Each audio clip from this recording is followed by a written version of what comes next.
There was a lot that was unveiled to us in the last week. Is there anything in particular? Actually, you know what? Let's go ahead and start here. Okay. Since last week we spent quite a lot of time talking about Marvel.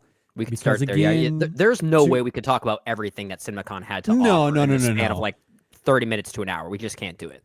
No, we can't. But this is an interesting addendum to last week. Obviously, on the show last week, we talked quite at length about Marvel because they had their Doomsday live stream casting announcement that we wanted to talk about. When we recorded that show, there wasn't updated information outside of the casting itself, the live stream itself, which is where Brendan and I spent most of our time talking about that, how it fits into the MCU timeline, and ultimately why I think it made a lot of sense and it was a marketing win for the MCU. However, even later that day, as we recorded that show, and then early last week, Monday or Tuesday, there was more information trickling out. And then when they got to the Disney panel later on in the week at CinemaCon, Kevin Feige was there via Zoom to talk a little bit further about where the MCU stands. And essentially what we have found out, or at least what has been noted publicly, is that per Feige, Doomsday will be a collection of the X-Men and the Fantastic Four and the Avengers fighting against Doom. And I don't believe him. I don't believe him. Bullshit. At this point now, every announcement that's Marvel related, think the opposite is going to happen, and that's probably what's going to hapen. So now we have Halle Berry coming out and saying, "I am not in this movie." Bullshit. She probably is. Yeah. And I will say there might be some credence to that, primarily because, and I'm not too surprised if this is the reality, and I look to someone like Carrie Coon as an example, right? Who did not show up for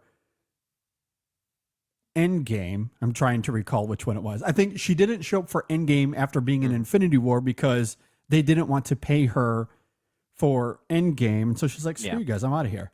And Marvel has been known to do that.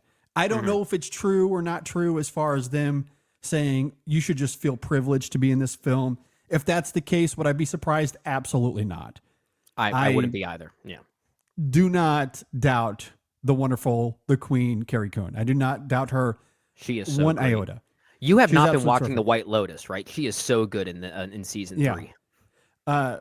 Which is to say, I look at that as an example to other actors or actresses that could be in this film. And if they don't show up, is it for a similar reason? We don't really want to pay you that much. We'll pay you to be in Doomsday, but it's not going to be what you want. You should just feel privileged to be a part of this.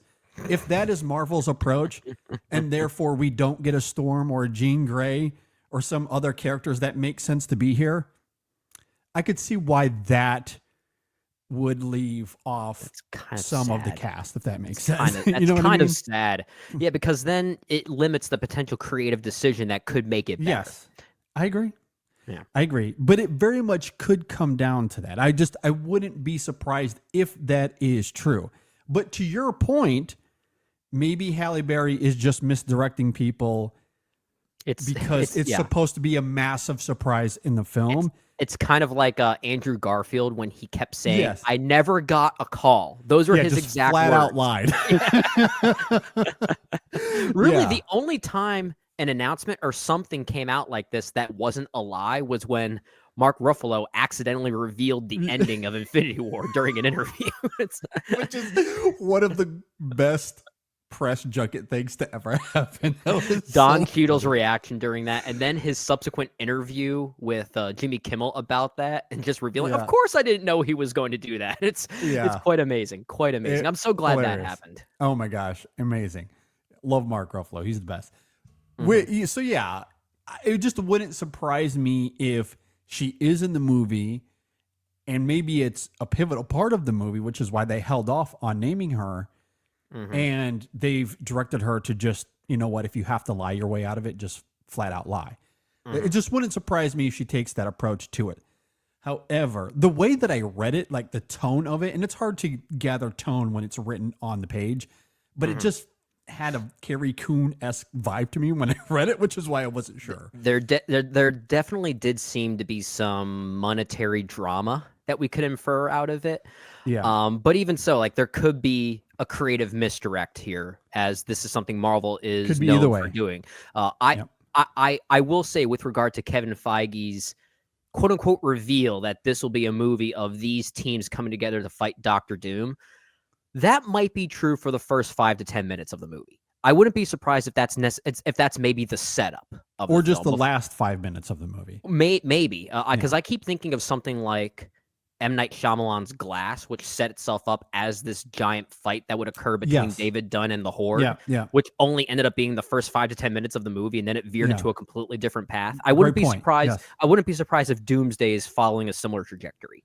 Yeah, and that very much could be the case. I could see that happening where they start off by fighting him, and then through his puppeteering, as we talked about last week, they realize what's at stake then. Yeah, and he starts to plant the seeds where then they turn on each other and it becomes them fighting each other. Yeah. Either way, that's ultimately how I see that film going. I do not think for a second that it's going to be all of those superheroes against just one Doctor Doom.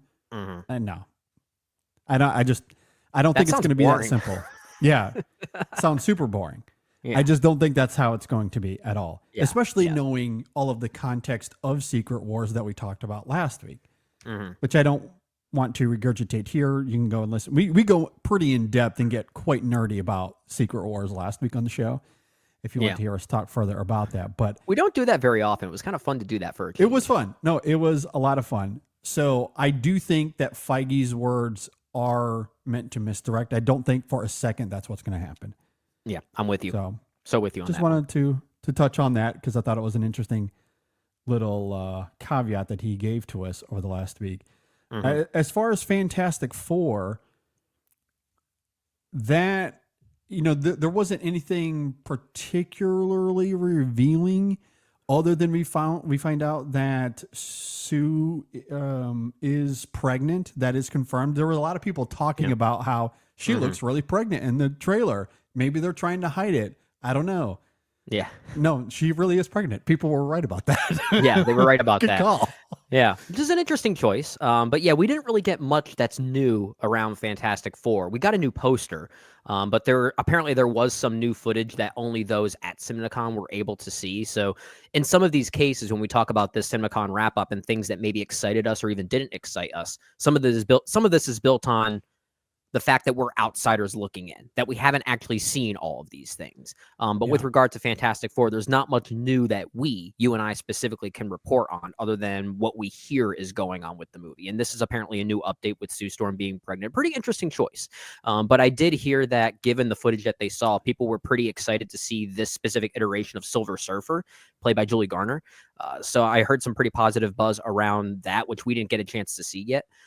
But yeah, some new updates here for sure.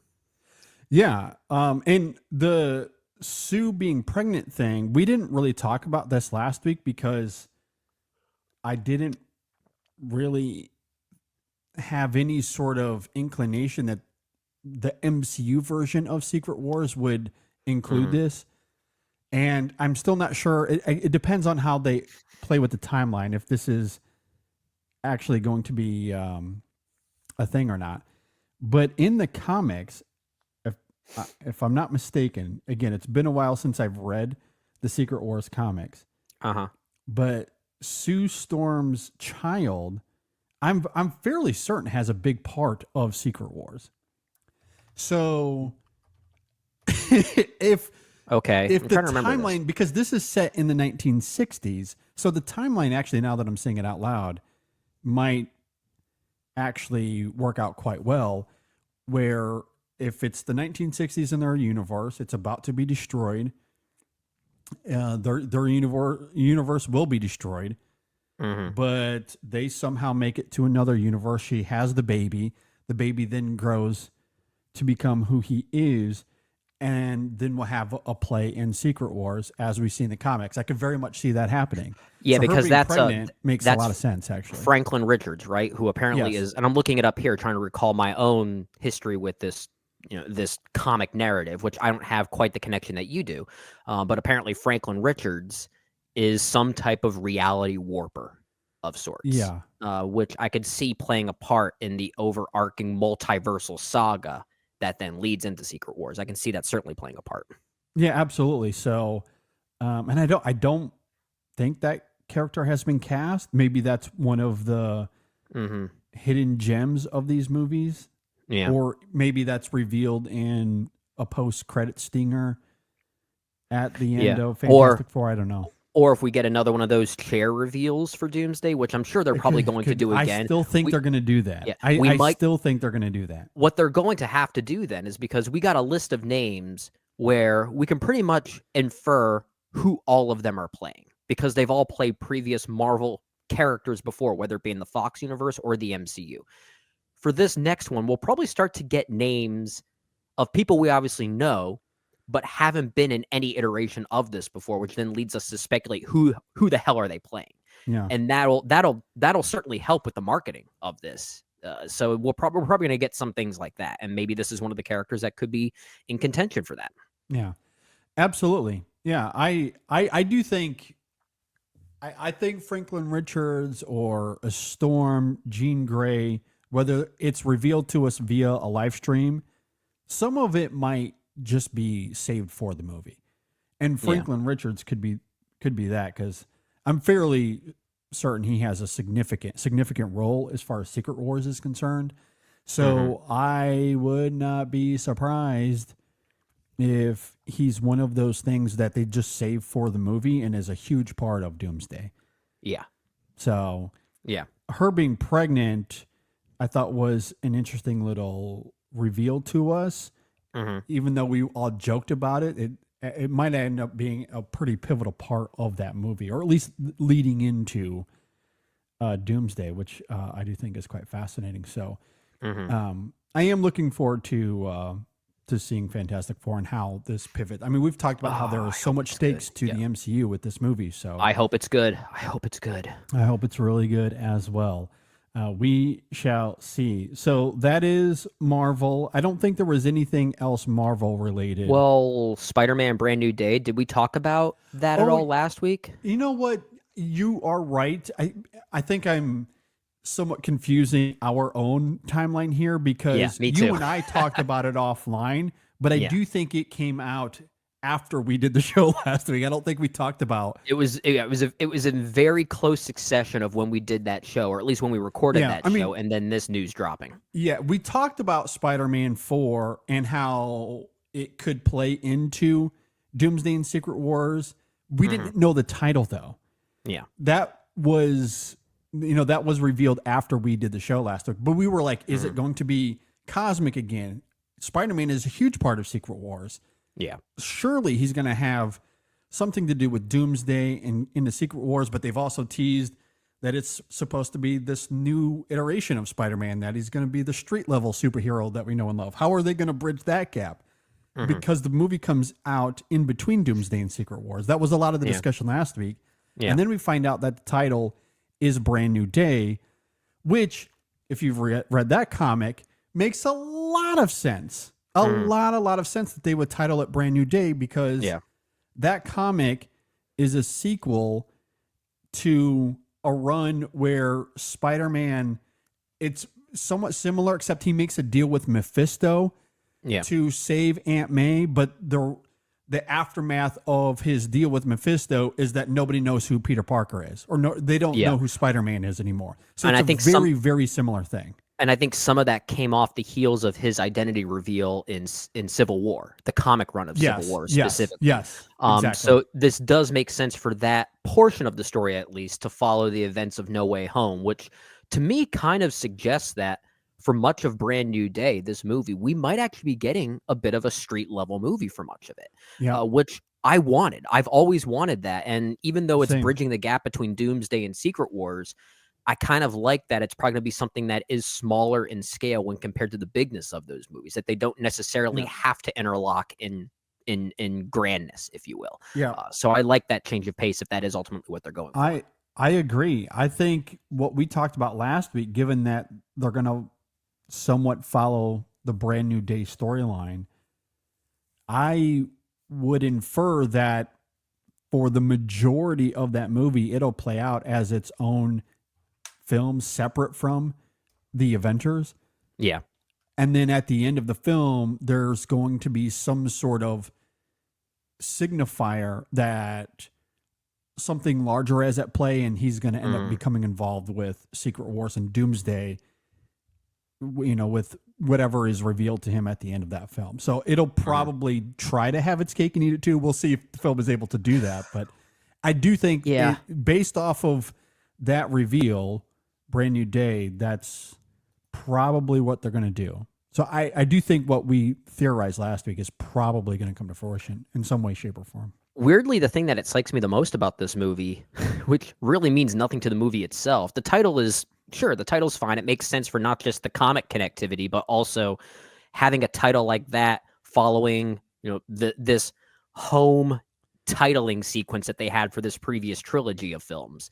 So to call it Brand New Day feels very fitting just to follow that run of movies. The thing that weirdly excites me the most is the logo they chose for it, which feels more in keeping with the classic Spider-Man ethos that we grew up with, that we love from the comics and also the cartoon as well. So it feels like it's capturing the singularity of Spider-Man just by choosing that simple logo that they went for. There's something weirdly nostalgic about it. Yeah. Yeah, I think it looks great. I'm very, very excited for that film. I really, really hope it sticks the landing. I like Destin Daniel Cretton as a filmmaker. I like Shang-Chi. Shang-Chi was quite good. So his first time working within the Marvel system, I wouldn't say he made a Cretton film per se, but it was a good movie. It was a good Marvel movie for sure. For sure. Very much looking forward to that.